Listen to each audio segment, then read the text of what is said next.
Joka päivä kouluissa on kaikkein hulluinta ja asiat muuttuvat hulluiksi ja normaalista poikkeaviksi, eikä mikään ole normaalia. Meille on opetettu, että hulluja asioita tapahtuu, ei kerran eikä kahdesti, vaan joka kerta. Mikään ei valmistele sinua siihen, mitä on tulossa.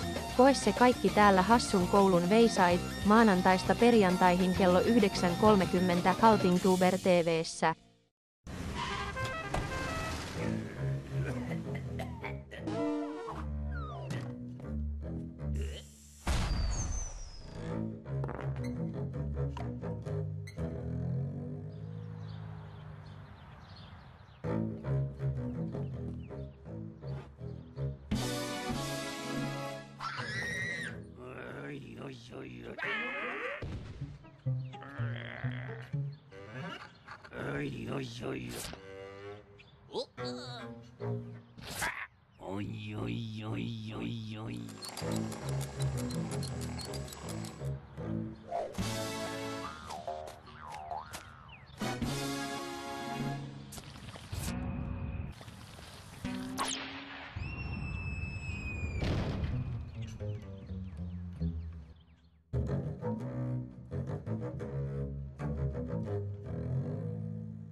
Wow, this book is the best. Okay, what are those sounds? Match, do you know what those sounds are? What sounds? Oh, that? Yeah. Come on, Match, let's find out. Aww. Hey, that's the ICRC. What?